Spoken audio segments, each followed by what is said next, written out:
back, everyone. This is Hunter. This is Jade. And this is the Witches, Legends, Ghosts. Oh My podcast. Episode 19. Theme. Threatening. So this one, I figured we could just go a multitude of ways with it, but we both ended up going down a very similar route, which I love when we do that. So mine is the 7 Princes of Hell. Okay, so Yes. you haven't, but wait, is it that show? I'm trying to think if I'm thinking of the right show. Yes, no. I'm not.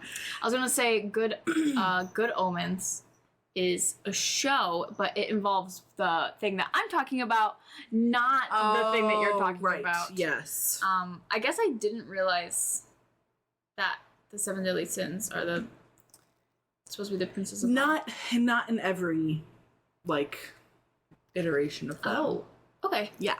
So I was originally going to focus on the 7 deadly sins themselves, but there's not much to them. It's just this is what they are, and that's kind of it. So then as I was researching more, I realized that this game that I've had on my phone for over a year that has the 7 Princes of Hell, and they're all portrayed as the 7 deadly sins, and they're all brothers. I thought that they just made that up for the game.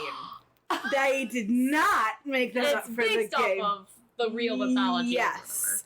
So that was really cool. So I found different pictures of how they are portrayed biblically.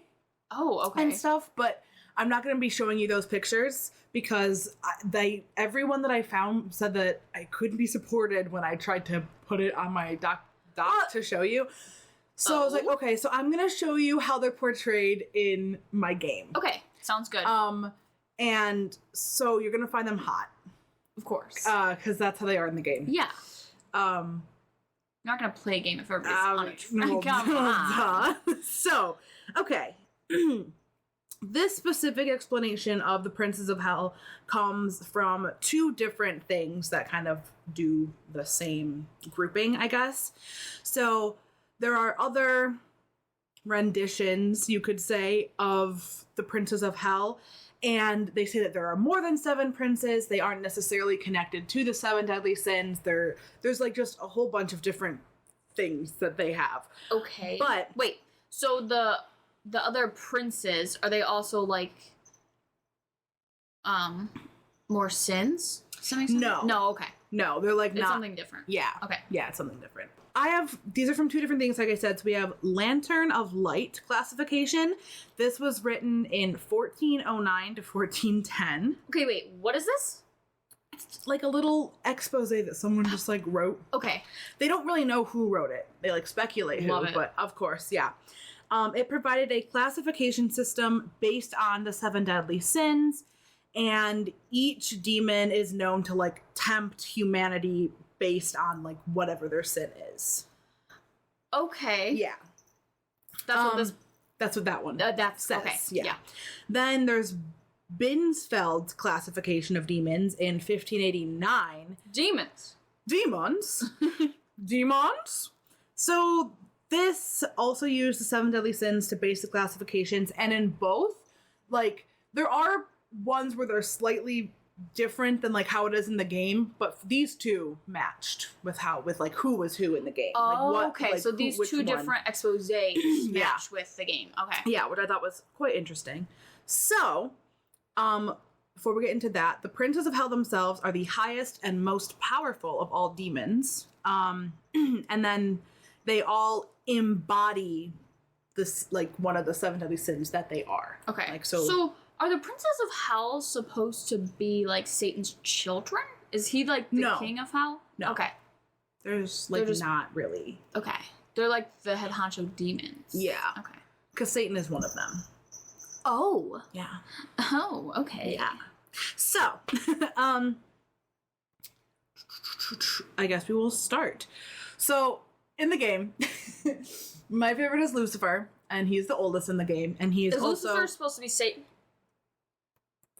Oh, wait. Okay. I'll No. hold my- okay. No. That's a good question because people. Okay.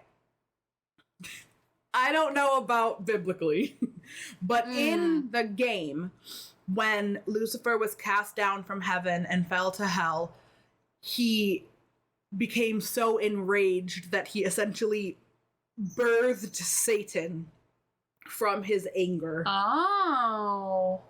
So Satan is something else. Yeah. Okay. But, like, he's not really his dad because they're not biologically, like... Yes. Like, okay, they're yes. not. They're no, brothers. Yes. Okay. So... Yes. Lucifer is the oldest, and he represents pride. And he's, like, the leader of all of the princes. Well, let's pause here. So, whenever I think of Satan or Lucifer, I immediately think of Supernatural. Okay. And I just really like him. Yeah. Like, I just love Lucifer. Yeah. He's, like, attractive. Not like I wouldn't think he's attractive, except for his personality makes up for so much. Personality. He's so funny. Yeah. And I just love him. Yeah. And so whenever I think of, like, Lucifer or Satan, I immediately think of Supernatural. Yeah. And so I'm like, everyone's got a problem with this guy, but, like, he doesn't cute seem so bad. and he's funny. Like, what is he doing wrong? Well, and that's the thing is, like, what he did wrong was Right. love God too much. Yeah. And in Supernatural, spoiler alert, God is just, like, the worst. Dick. Like, he's the real Satan, and then, like, the Lucifer Satan is just kind of, like, more of an annoyance than anything else. True. So, Yeah. so anyways, back to what you were saying. So, I'm gonna show you their demon forms. Okay. Because they like in the game they have like their not demon forms and then Okay. their demon forms. Okay. The demon forms are hotter. Oh, okay. So that's why I'm showing you those ones. I wasn't sure if, like, demon form was more creature-esque. I mean, yeah. Yeah, but, like, I'm picturing, like, just a full creature. No. Like a monster. I mean, that's how some like of them Venom. Like, that's what I was picturing. like some portrayals of them are, but okay. like full monster. Yeah. Okay. Yeah. Not these ones though. Okay. But they still have like horns and wings. and Yes. stuff. Yeah. So okay, so this one is Lucifer. Also, I'm gonna say, if you want to know what they look like, the only ones I could find from the game, like, was the worst quality ever. Otherwise, it was like people's fan art, and I didn't want to just like steal their work. So Right. if you're Yeah. watching or listening, just look up "Obey Me" is like the name. It sounds weird. I swear it's not. That's the name of the game, and then you just type in one of the names, and then you'll see them. But I'm just gonna be showing Hunter. So he's my favorite character. Okay. So I see. Okay. So here's the thing. Yes. For those of you who aren't looking up this person, character, being, there's horns, Demon. obviously, and then there's like two sets of wings. Yeah. And the sets of wings remind me so much of the angel. Biblical angels. Yeah, the biblical Yep. angel. So a question about that. Yeah. Is that like I'm confused about the biblical angel. Is that a drawing that somebody's made based off of a description, or is Yes. that picture in? Okay. No, there's I no wasn't sure. pictures. I don't know if the Bible is. Yeah, pictures, no, it doesn't so. have pictures. Okay. It's just a like one of the really in-depth descriptions talks about it having like 20 sets of wings and like 40 pairs of eyes. It's really and, horrifying. Yeah, really scary. So that's Yeah. it's giving me the same vibes as yeah, that. and then he has Okay. like a little diamond in his forehead. Yes. And he wears like He's- black and red. I was gonna say black and red are the colors here. I love him a lot. So anyway, in the Bible, he is the great angel that was cast to hell, and his name means morning star in Hebrew. Oh, so I've Morning seen- Star is a vegetarian food brand. It is. So I've actually seen his name written in stuff like on Tumblr, whatever, like as Lucifer Morningstar. Like they like Oh, say that okay. that's his like last name or whatever. Full so name. That's where it comes from, I Okay. guess. Next is we're going to be talking about Mammon. Mammon. He represents greed. And Is Mammon the name in the game?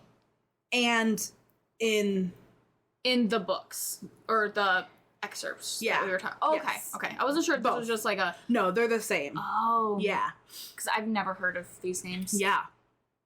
So weird. I know. So it's Mammon? Mammon. Okay. And yeah, same. A lot of these, I thought they just made up for the game. Yeah. Well, And- besides Lucifer. Well, but- and Lucifer and Satan, I knew those ones. And then the only reason I knew that there's another one that's Beelzebub, I only knew that because of Queen. Queen? Yeah, in Bohemian Rhapsody. Oh. Yeah. I don't remember that. Why do I know Beelzebub? I think I know Actually, no, that's a lie. I do know... Okay, I know Beelzebub from the show Good Omens that I was like talking about before. I think he's like one of the main he's like there's like two, I think, henchmen that are like from hell in the show. And one of them is Beelzebub, and he's completely disgusting. Oh. Like totally and completely disgusting. No, this So Beelzebub is not no, disgusting. this Beelzebub in the show has like pus and Oh, yeah, a no. whole bunch of stuff on it. It's really gross, but the show's really good. So Okay, so Mammon. refers to wealth and greed in the Bible and is also personified as a false god that some people were worshiping in the Bible. Oh, so he's like stealth mode? No, Oh. but like claims he is God or is mighty enough to be worshipped as God. Like that's a big no-no. You can't have more than one god. Oh, okay. I False thought god. he was like claiming to be the god, like No. the god. Okay. No. So I was like, what do you mean now? Okay, so he's just saying, I'm powerful enough. I'm the same. We're Yeah. equals. Yeah. Okay. And then his demon form, he has little horns, not as big as Lucifer's, and then he has like they're almost like dragon or like bat wings. Like bat wings. He also has a lot of strappy clothes going on, and Yeah. it's very glittery and sparkly. And Yeah. Oh, wait till you that's- see Asmodeus. So I feel like that kind of goes with greed too. Yes. Oh, very much so. Okay, then next we have Asmodeus, or as I up until recently thought it was Asmodeus. I think you can say either. I would say Asmodeus for sure. Yeah, apparently it's Asmodeus. No, that's disgusting. Yeah. So Asmodeus Asmodeus. is represented by lust. Ooh. And in the Bible, apparently he is the king of the demons, even though Lucifer is like in charge of the princes. Asmodeus is. I don't know Bible lore. Okay, I that don't name sounds know. familiar though. I mean, I don't know. It could be from that show Supernatural. that I was talking about. Oh, okay. Asmodeus. Yes. And then Asmodeus looks like a man. yeah, Looks yeah, like a general. He looks like a war general. yeah. No, he's Blonde. like He's a blonde, which is shocking. I feel like. a strawberry blonde, Yeah. and has like pink eyes, and he's like he very much honors like beauty, and he always is getting like his nails done, and he is always like always well all of them have their nails painted, Yes. which is cool. Love that. I have to look it up. I want to see his demon form. Oh yes, go for it. Let's just go. Oh. Okay, so Asmodeus' demon form, he's wearing black and red, and one entire leg of his pants is like buckles. Yeah, I think it's supposed to be pink also because they're supposed to match their eyes and like Okay. the accent of their nails. Okay, so pink and black, and he has like roses, and he has like smaller bat wings, Yeah, but quite large of horns actually. He gives me like Alice in Wonderland yeah, vibes in his demon form. yeah. Okay, then we have Leviathan I've heard that name. from Supernatural. Okay. Yep. He's represented by Envy. His name means Serpent of the Abyss. Ooh. He, in certain depictions, is like a full-on like sea monster, like full-on. Oh, okay. Not in this game. In this, he just when He's he, like in the his only demon one. form, he has like a tail, like Oh, okay. a snake tail, and he's like the little gamer boy in the. He's a cutie pie. He's probably my second favorite. Looks like an e-boy. He's an e-boy. He very much is an e-boy. Okay. He in biblical lore is the gatekeeper to hell, and there are serpent demons that are like similar to him, but he's like the head honcho, serpent demon. Gotcha. Then we have Beelzebub, who I also love. Oh, Beelzebub. he's just large. He's represented by Gluttony. And he, according to biblical stuff, is known as Lucifer's most loyal follower and second in command. Okay. And his name means Lord of the Flies. Oh, that makes a lot of sense because in this show, he has flies around him all the time, and I'm pretty sure he just like swallowed, like they just like go in his mouth, like they're a part of his like being. Really gross. Yeah, I know. No. This one doesn't look like that. No, in the game, he to make up for the fact that he's always hungry and always eating, he's always like working out too. Oh. So he like combats it. Mm-hmm. A little bit. Okay. He's a redhead in the game He too. is, which is interesting. Yeah. And then in the game, he has a twin who is Belphegor. Oh, that name's really bad. Yeah. He is represented by sloth, so like laziness. He aids people in the creation of inventions to bring them wealth, which I don't see how that's a bad thing, but apparently it is. Okay. And then I think it goes with this because he also symbolizes vanity, and maybe that I don't know. I don't know. Okay, well, he has like pretty intense horns. He's like a bull. Oh, he's okay. He has like a bull tail. I see. Yeah, I see that. And like curly horns. Mm-hmm. And then last, you're gonna have to look up his demon form because I don't have it. But last is Satan. He is represented by wrath, which, if you think about how in the game it says that he was created because Lucifer was so enraged that it created from like, you know how in cartoons when people get really mad, they like have steam coming out of their... Yes. It was like one of those puffballs of steam is like how this Satan was like created. Oh. So, and he is represented by wrath, which makes sense because he was born from rage. Oh, okay. His name means Lord of the Inferno. He was also exiled from heaven according to biblical lore. And then in the Bible at some point he's mentioned as a dragon and an ancient serpent. And in the game, his demon form has a tail, but it's always wrapped around his leg to like squeeze and make sure, like to hold in his wrath is how it's described. Oh, that's cool. Yeah. So he has a feather boa. He has a feather boa. His colors are black and lime green. Yeah. He's wearing skinny black jeans. I think he would be your favorite. With bleach prints on it. And he has like pretty cool horns. Yeah. So they're not like curled inward like a bull. They're like curled like outward. Yeah, like a ram. He his character, he even though is the quote avatar of wrath, he keeps in his anger pretty well, and he is obsessed with reading. His whole room is just like a library. Oh no. And he's obsessed with cats, and he just loves cats and is always bringing home cats to take care of. That is so funny. So I figure he would probably be your favorite out of... Probably. Yeah. The whole reading thing. I'm on a reading kick lately. Oh, and also, like she said, all everybody's nails are painted in the game, so his are lime green. Yeah, their nails are painted the same as their eye color, and then that's like the color that accents their demon form. It's, guys, I love this game. It's the longest game. It's the game I've had for the longest time ever on my phone, ever. It's been over a year, and I've consistently I have over 350 logins. So even though it hasn't been a consistent over a year, I have almost logged in for a full year. Yeah. So I just started getting the VIP membership because I figure at this point, it's only $10 a month, and I figure at this point it gets you a decent amount of stuff.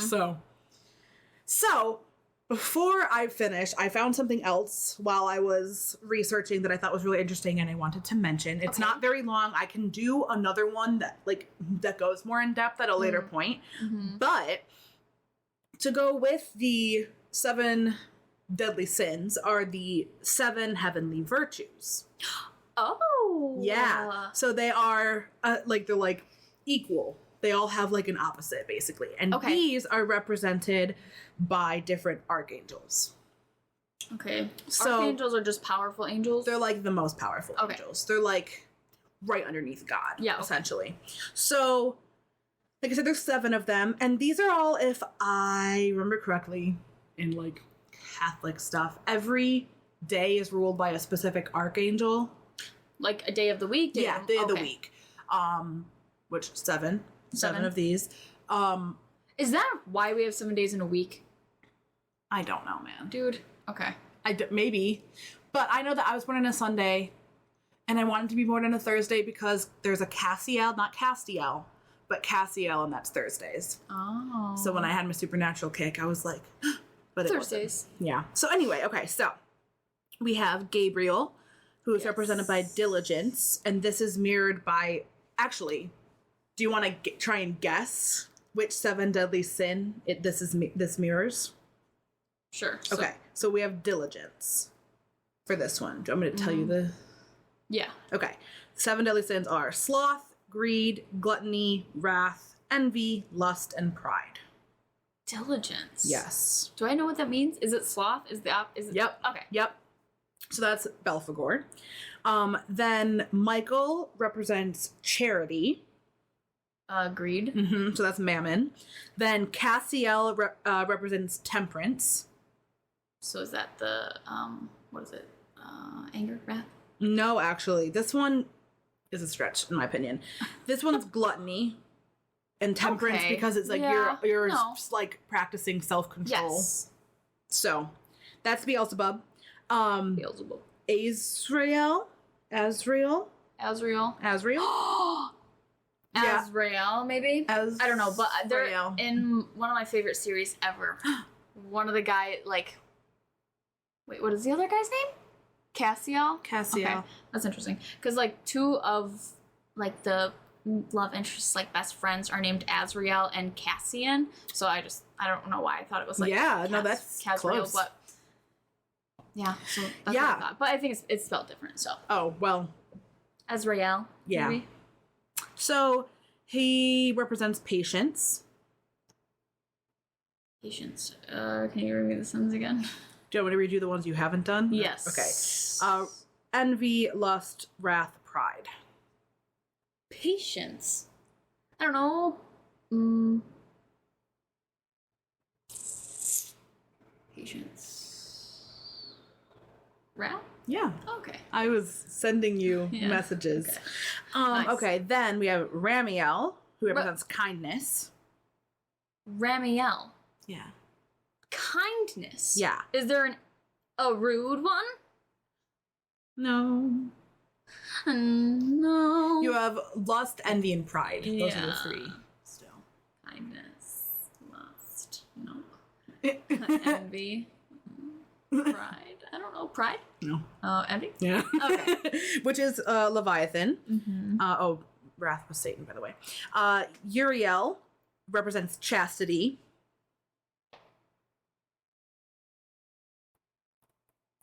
Lust would be the chastity. Oh my gosh, I forgot that lust was on there.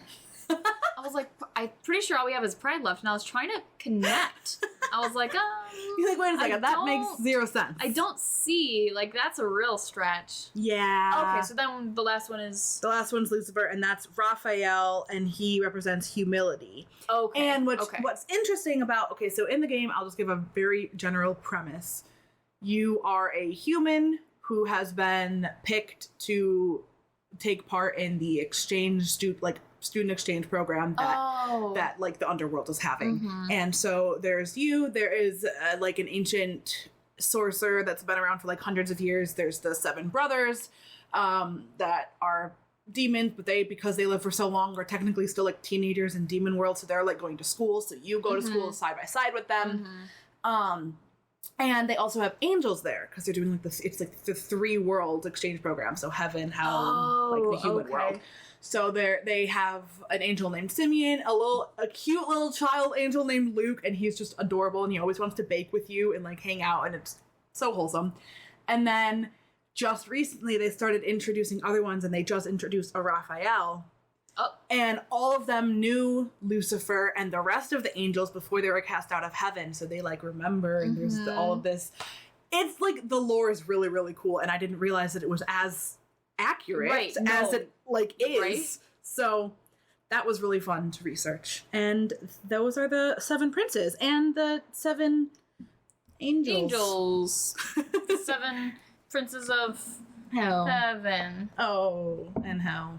Yeah. Both. But the 14 princes. The 14 princes of other world. Of the other world.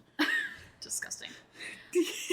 So what do you have for us, Hunter? I'm talking about the 4 horsemen of the apocalypse. Ooh. Fun fact, I guess. Tell me. Apocalypse is actually a reference to the book Revelation. Okay. Because, but I guess the Greek word for revelation is apocalypsis. Oh. Which is spelled apocalypse in English. So the 4 horsemen of the apocalypse are actually the 4 horsemen of Revelation. Wow. And the 4 horsemen appear in the book of Revelation, in the Bible. The New Testament. That's crazy. Right? I did not know that at all. Me either. But so then, because of what the 4 horsemen represent, like I think that's where the meaning like apocalypse comes from. How we like, use it now. Yeah, like basically the end of the world. The end of times. Humanity. Yeah. The end of everything. As the end. The end of life as you know it, you know? So, it's like the I said, end of the world as we know it. Disgusting. So the 4 horsemen appear in the book of Revelation. Mm-hmm.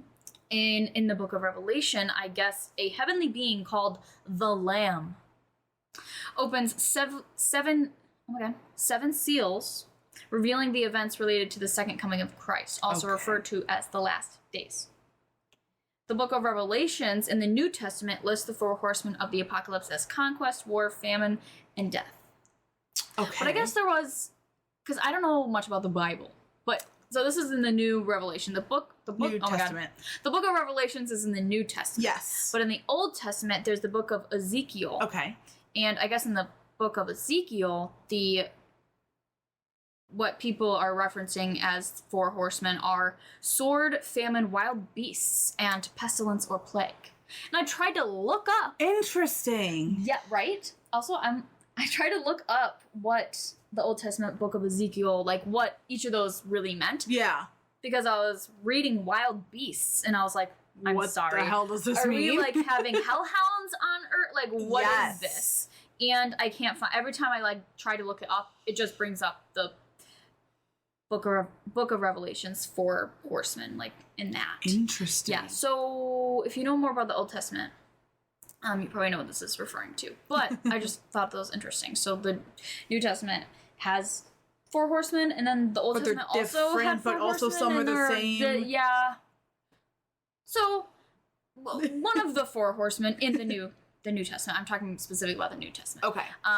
The white horse is described as follows. I'm reading, I'm pretty sure this is from the Bible, word for word. Okay. This is from the Bible. Do you know what version? What version? What do you mean? There's different versions of the Bible. Oh. Different translation versions. There's like King James. There's Nope. like... No clue. No, I asked that as a joke because why would you know that? Literally, why would you know that? The first horse is described as follows. I watched as the Lamb opened the first of the 7 seals. Then I heard one of the 4 living creatures say in a voice like thunder, "Come." I looked, and there before me was a white horse. Its rider held a bow, and he had a bow. And he had a bow. And he was given a crown, and he rode out as the conqueror bent on conquest. Oh. I love that. I read that. I was like, conqueror Sorry, bent he on sounds really cool. I conquest. know that he's a horseman of the apocalypse, but he sounds really cool, and I kind of want to be friends with him. Yeah, so... But, okay, so when it comes to the first horseman who's riding white horse, I guess there's diverse opinions on whether this represents Christ or the so-called Antichrist. Wow, there's a large difference there. Yeah.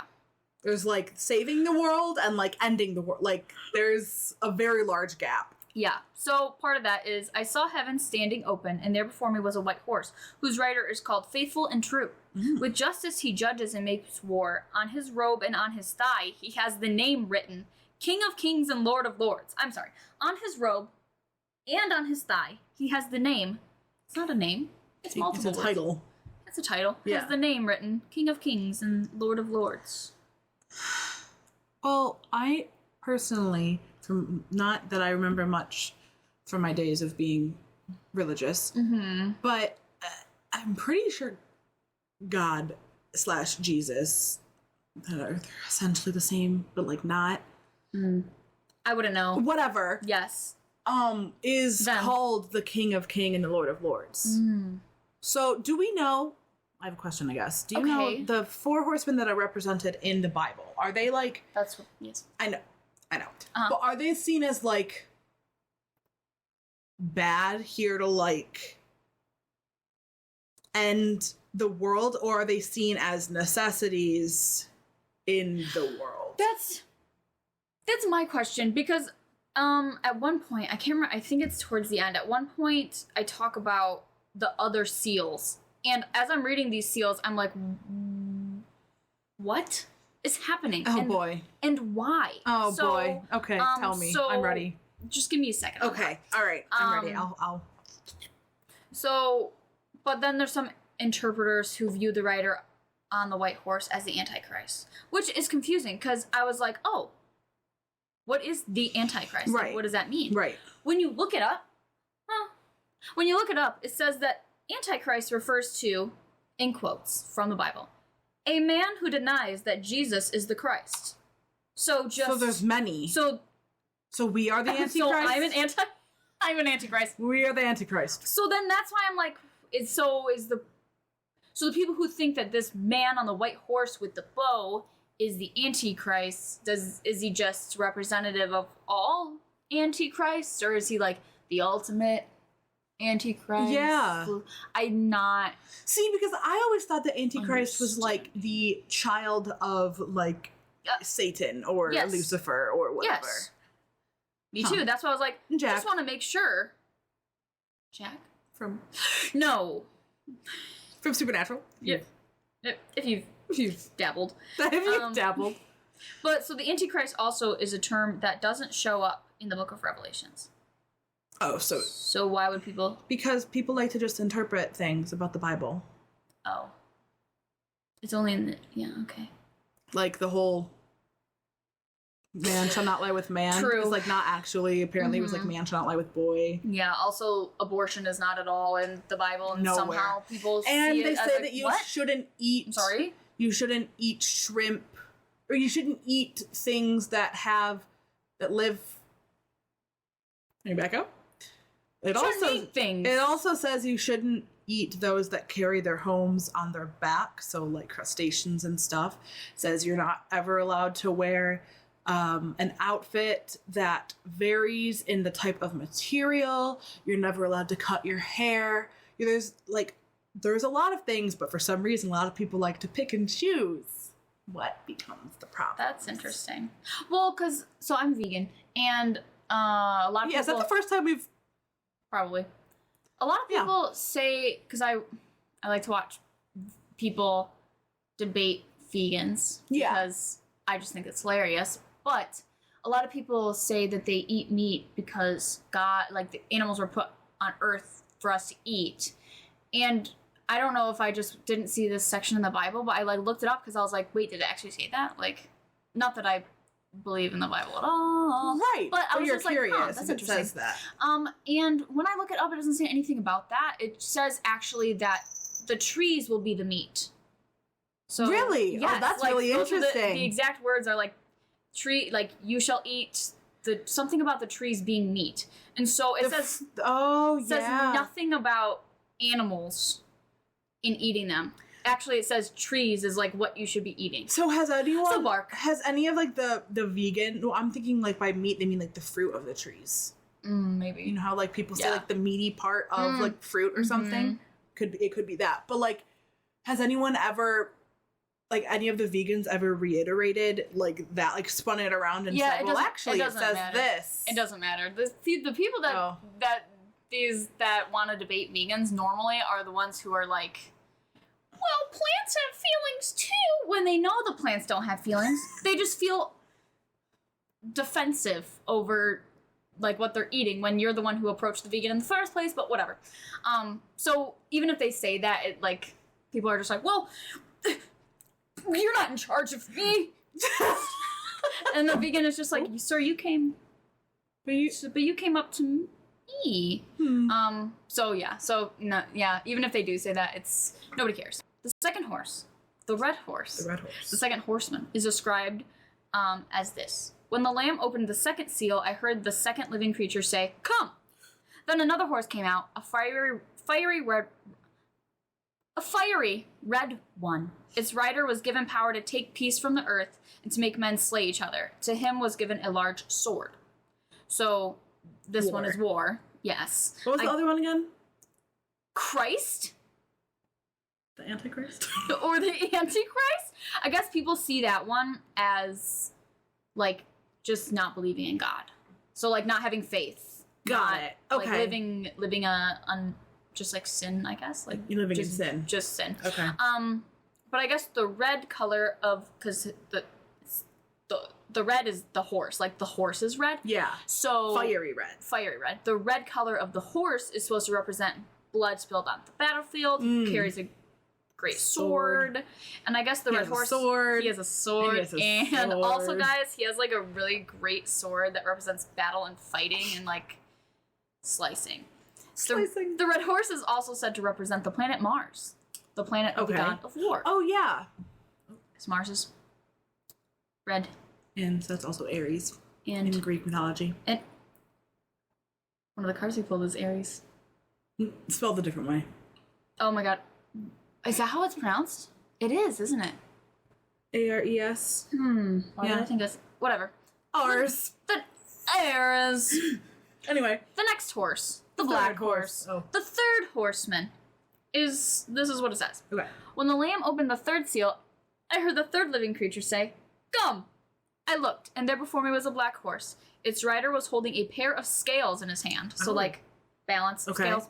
Then I heard what sounded like a voice among the 4 living creatures say, "A quart of wheat for a day's wages, and 3 quarts of barley for a day's wages, and do not damage the oil and the wine." What? So this symbolizes famine, basically. Okay, got it. As a result, and people speculate that famine is likely a result of the war from the second one. So they're saying that people, so it goes in order. The people that don't believe in Christ, if more people don't believe, war, and then because of war, there's famine, and then famine comes death. Yes. And I guess he talks about wheat and barley. Yeah. Because those were just like staple food items, and so in that time. Yeah, and so they don't have any. Right. There's because of war. Right. The fourth horseman is described as a pale horse. It's like white? No, just pale. Okay. The text reads, I heard the voice. I heard the verse. I heard the voice of the first living creature say, "Come." I looked, and there before me was a pale horse. His rider was named Death, and Hades was following close behind him. Wait. Hades. It says that in the Bible? Mm-hmm. And is Hades capitalized? Yes. That's interesting. Isn't it? Hades was following close behind him. They were given power over a fourth of the earth to kill by sword, famine, and plague, and by the wild beasts of the earth. So people, when he says, like, over a fourth of the earth, so people are speculating that after the fourth seal, because this is supposed to be the fourth one, then a fourth of the earth is going to be, the population is going to be dead. Right. After the fourth seal is broken. Yes. Right, okay. So the pale but there's color... 7 seals. Correct. Okay. The pale color of the fourth horse is thought to represent fear, sickness, decay, and death. Oh. I guess the word used to describe the color of the pale horse is the Greek word chloros, or green. So it's like a sickly green color. Got it. Okay. But I guess the word, like, in the literal, there's not a literal translation, so the word, like, for is, like, that's closest in English is pale. So that's like sickly pale. Yeah, like sickly pale. I see. Chloros. That makes sense because yes. Anyway. Chloroform? I'm just kidding. Chlorine. Chlorine green. Pale. It's pale. The gas version of it. Oh. Okay. Yeah. Chemistry. The other seals. After each of the first 4 seals is open, the 5th one is open, and I guess the 5th seal represents I cannot speak today. It represents a great slaughter of martyrs persecuted because of their faith in God's word. Okay. The 6th seal is earthquakes, and what this article calls it heavenly portents. But basically, like, the sun turns black and the moon turns red, and there's earthquakes and, like, bad things are happening. That just sounds like they don't know what it's gonna happen. No, I was gonna say eclipses are. Sun turns black. Would be like There's an eclipse sometimes when there's an eclipse with the moon looks red. Maybe that's what this is. Sounds to me they just aren't really sure. See, I read that and I was like, oh my god, that sounds terrifying. And my there's like earthquakes and like my science brain is like, those are just eclipses. Those are I'm picturing like the things in like fantasies or something where you have like 2 moons all of a sudden and everybody's like, oh my god, where'd the second moon come from? That's where what I was did you come from? There's 3 suns now? It's the end of times. I guess the 7th seal represents 7 angels, each with a trumpet, which, when blown, reveals additional calamities, but it doesn't say. The trumpet sounds. People think the trumpet sounds are angels doing the trumpet and it's the 7th seal. That's a genuine theory. Oh, I didn't connect that. You didn't? I did not That's connect the that. first, as soon as you said trumpets, I was like, people think that the trumpet sounds are angels. Think that... Okay, but that actually makes a lot of sense because if you had the science behind the sun turning black and moon turning red part, we do have earthquakes. Yeah.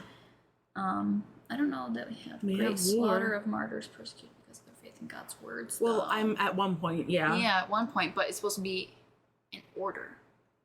Oh. I mean, I'm sure that's still happening in other countries. Yeah, but even so, like, there were people who didn't believe in God. Like, that's the first thing. People who didn't believe in God. There definitely was war all the way back when. Definitely, famine. Definitely famine because of war, and then definitely death because of the famine because of the war. And also just death. Yeah. Also, death just exists. Death's kind of just been around a little bit, so... Death comes around. But I guess all of this is like a precursor to the second coming of Christ. Right, the rapture. Oh my god. That's what it's called. That's what it's called. That's horrifying. And that's what who wants to believe this? I'm confused. So the second coming of Christ is, in a sense, okay. Yes. It's a good thing to people who believe in God, because it's like, basically this is when saved. Yeah, Jesus comes down, saves you, brings you up to heaven, and then like that's everybody when the great dies, war battle begins, and like there's hell on earth. People just want other people to suffer, and they're okay with it. That's what I'm hearing? Well, that's why they want to spread the word of God, is that everyone has a chance to... But why would God do that? Why would God kill over a fourth of the earth? I'm just confused. Well, people who are religious would argue that that's not God's work, that that's the devil's work. Okay, so then the second coming of Christ can't happen until after the devil does good things? I mean, bad things? Bad things, essentially, yeah. That's... The more I learn about religion, the more I'm just like, yeah, that doesn't make sense, does it? That's why, oh my god, okay, so let us know if you want this, but my stepdad has done a lot of research and studying in school and stuff about religion, and he very much wants to come on and talk about it, and both of us are like, neither one of us have, like, I have more religious background than you do, but, like, that stopped in, like, middle school, and it has really not been, like, a thing for me since then. Yeah, so I think it would be really cool to hear, because, like he said, he was like, it's not the faith part of it, it's, like, the factual-based evidence, like, how it developed and stuff, and... Which I know nothing about. I know nothing about it. I told you, I just learned that, like, Jesus was, like, based off of a real person. Yeah. Like, in my mind, my very far from religious mind, I thought that, like, the Bible was just, like, a story. Like, it felt... I Not thought like it was a biography or something. Yeah, I thought it was, like, a vision that somebody had, or, like, some story, like, folklore. Oh, you didn't realize that it was, like, actually, like, history. Like, it was a person. Yeah. Like, people were basing their Jesus off of, like, a man. Like, a man. And that's what... There's, like, the 4 books in the New Testament that's, like, Mark, John, Luke, and... Beelzebub. Just kidding.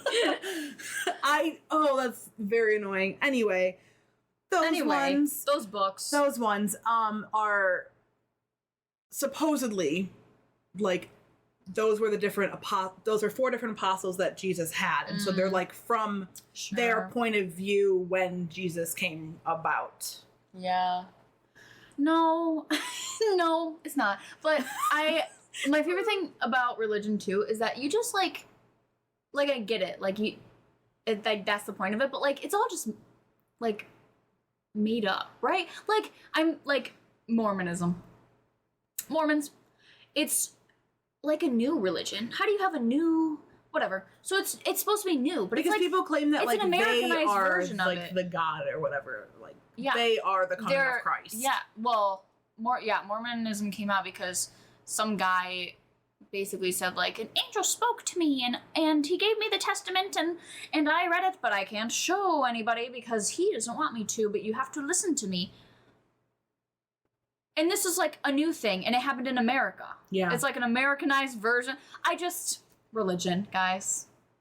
What is it? And like I get that for a lot of people it brings a sense of like comfort and a sense of the rapture brings me a lot of comfort too. A sense of explanation for when things happen, but for me it doesn't. For me, I feel like it's been more of a question in my life than anything else. I would always be like, well, why does God allow these horrible things to happen? Like, and if he's so much more powerful than Satan, then why does he allow Satan to do those horrible things? If it is Satan's doing, then he is more powerful than God. But then people say that no one is more powerful than God. But then why can he? I have a lot of questions. See, I don't even have that. Like, for me, it's just always been like, that doesn't make any sense because that would mean magic, or you know what I mean? Like, I don't know. I struggle between liking to hear about like that, because I'm just like, so you're telling me that people can come back to life? Like, no. Like, I don't know. It's just never been like I just believe, as sad as it is to say it out loud because it's very stereotypical, I just believe in science more than anything else when it comes to that stuff. Like, well, yeah. No. Yeah. No, Adam and Eve didn't. What? They just came down to Earth. They got They didn't come down to Earth. Yeah, where they were like made. thrown, weren't they? They were okay, well. No, they were thrown. No. Yeah. Adam was made from the soil and then Eve was made from one of Adam's ribs. But I'm gonna ignore that comment. That's not just a comment, that is exactly how it happens. Well, it's a comment to me because it's not real. Right. But I thought they were thrown onto Earth because of the snake and apple thing. Like they weren't. No. They were created on Earth. I guess maybe they were thrown onto Earth after they were created, but they were created at first to be in the Garden of Eden, and then when they did eat the apple, which of course was Satan, blah, blah, blah, blah. I thought they were just cast out in the sense of like they left the gate and then the gates closed and they were never able to like get back in. But if you say that, then that means that you think the Garden of Eden's on Earth. Or they're a portal. Anyway, so interpretations. So, some people believe that the Book of Revelation actually occurred in the past, so it's already happened. Yes. That's, I guess, the word for that is preterism. Okay. That's just the Latin word for past, basically. Okay. So these people believe that these events were already fulfilled and like we're past that. Sorry, Revelations again. This is in the New Testament. Oh. Book of Revelation. So people think that the New Testament stuff has already happened. Yes. Preterism. Huh. Yeah. Okay. Right? Futurism. They believe that the Book of Revelations is a prophecy for future events to come that will occur shortly before the second coming. I think that's what Catholics/Christians believe in. So these people believe that not a single four horsemen has appeared yet. Not a single one. Maybe the old ones. Yeah. I think that's part of it. But I just mean like, because I think some people think that some people see each horseman as like they are almost like wandering the earth, they're spreading it. Whereas some people, I'm assuming like the futurism people, believe that it's like once they come here, it's like there is like people are freaking out, everyone's killing each other. Like that's it. Oh. It's not just like we're planting seeds. It's like no, there's war. Nobody's eating and famine. Like I think that's for the futurism like point of view. Historicism believe that the prophecy is in the process of being fulfilled. So, like, we're in the middle somewhere. Or, like, realistically. We've hit a couple of them, or whatever. Realistically, that's probably where we are if we're, like, actually thinking about it. And then the last one is allegory. So, it's like the spiritual view. So, it's not, like, literal. People view the language as symbolic. Ooh. So, people can interpret these all in their own ways. Some people see it as more like a self-actualization thing. So, like, everybody goes through their own, like, four horsemen, sort of. So, like, famine would not literally mean, like, starving, but it could mean... Starving yourself of God. That. Or, like, of experiences that you could have, or, like, you know what I mean? Yeah. So those are, like, the 4 different ways. That's very interesting. Right? I really like the spiritual way. Me too. I like that. I mean, I don't... Not that I really believe... Not that I believe that any of it, but I but like if I were to, it would be that one. Yeah, I don't really... I feel like... Sorry, go ahead. I was just going to say, I don't really want to believe that these horsemen are in the process of coming, or they aren't yet. Yeah. Like... I would just like to prefer that they don't exist at all. Right? I was going to say, I don't like that. No. So, it doesn't happen. No. I think it's very funny that I feel like religion has been a big topic in our relationship since the beginning, because I remember having like full-on conversations about like religion and like how we thought that there should be a religion that like where everyone can believe in whatever they want and it does exist, and like... Oh my god, wait! Do you remember that? Wait!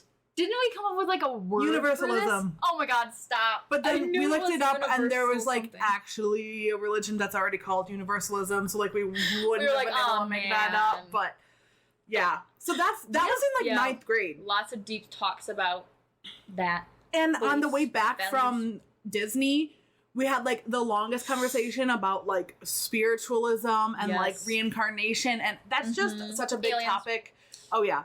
I just love that's always been a big topic of our relationship in general, of anything that is us. Anything we talk about. I feel like a lot of what we talk about we bring it back to something super deep, even if it doesn't start that For real, always. Oh, so funny. Okay.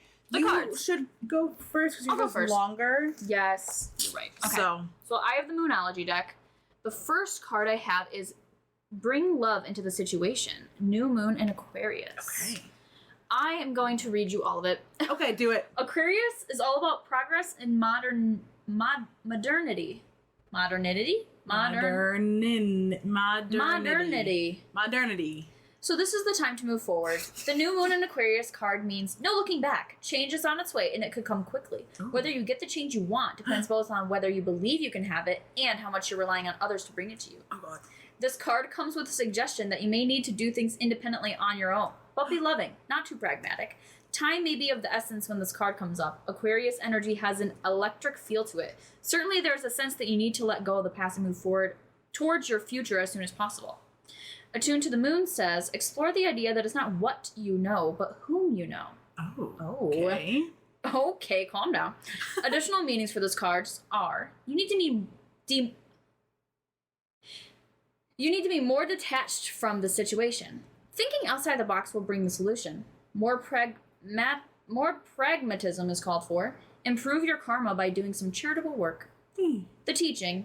Aquarius is a sign of invention, modern advances and technology and humanity. Its energy is a little brittle, it's unique, scientific even, and relatively emotionally detached. Many people think Aquarius is a water sign because the Aquarius symbol is the water bearer, but it's actually an air sign and is far more about intellect than the emotional water signs.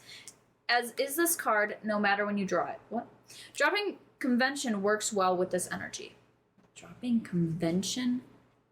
So what's interesting about that is the whole part where it was talking about like it's represented by like modernity and like changes on its way, whether you like well, in the technology and stuff, we just actually entered the age of the Aquarius. I'm sure you heard talk about that, but like the new like we went from the age of Capricorn, which is about like working hard, working for changes, learning to recognize changes, and then like age of the Aquarius is like technology is starting to become bigger. Like we're supposed to have like the technical like merge or whatever, where like technology is about to become like way more advanced than like we'll ever be able to get to. Like there's the. So you're saying like flying cars?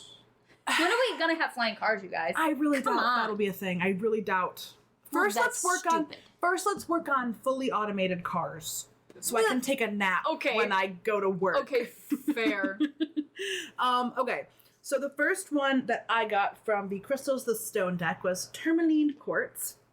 And what it is, with both the negativity fighting power of black tourmaline and the amplifying clarity of clear quartz, Tourmaline quartz, exactly what it sounds like, might just be the best stone to bring along in that often discussed desert island scenario. That's cute. Who needs it? Anyone in need of a psycho-spiritual scrub. Where to put it? Wherever you intend to shine your brightest. That's cute. That is cute. When to use it? When it's time to shed a light on the vices, victims, and vampires in your life.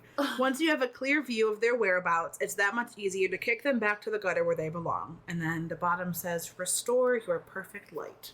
Oh. That sounds like self-care-esque. Yeah. Ask. Why does it sound weird coming out of my mouth? The next card I have is a fiery climax approaches. Full moon in Aries. So we have a new moon and a full moon? Yep. It's very interesting. It is. It's time to see if you've been a little bit too much me. There's a tug of war going on between what you want and what someone else wants, but you'll have to wait a while to see what's going to happen next. As you wait, ask yourself if you've been handling the situation as sensitively as you could have done. If you know deep down that you've been a little rash or harsh, gone too far or overstepped the mark, then accept that on some level you've created the situation yourself, which means you can create your own way out of it. When this card comes up, a peak is coming, and it could be fiery. A peak. A peak. Attuned to the moon. Be nice, be kind, smile, and be polite as you navigate to where you want to be. Additional meanings for this card are, being assertive is good, just don't ride... Being assertive is good, just don't ride roughshod over anyone. Huh? It says roughshod. I have no idea what that is. If you're in a tense situation, meditate your way to peace. Don't be a baby. Oh. In parentheses it says, sorry, but this could be the issue. And then you need to have more fun. The teaching, the full moon in Aries is a super fiery time when emotions can run very high. On the upside, there's excitement about what may lie ahead, but tempers are likely to flare when rash comments or decisions. No matter when you pull this card, it signals that the situation has just or is about to come to a peak, perhaps in a rather heated way. There could be a price to pay if you have been too competitive or too blunt. Oh. That card doesn't speak to me at all. Me neither. Maybe it speaks to one of you out there. One of you. Oh. Hopefully. Okay, and then the second and last one of the night is Larimar. I don't know. What it is, seafoam toned Larimar is a volcanic blue mineral only found in the Dominican Republic. Its energy is like a spiritual snow cone for the seething and sweltering. Who needs it? This is weird. Oh. The hot-tempered. Oh, no. Any Aries. Here we go. Ooh. Where to put it? When super agitated, stop, drop, hold Larimar in your left hand, and commence cooling breathing, i.e. stick out your rolled tongue and slowly inhale and exhale like you're sucking through a straw.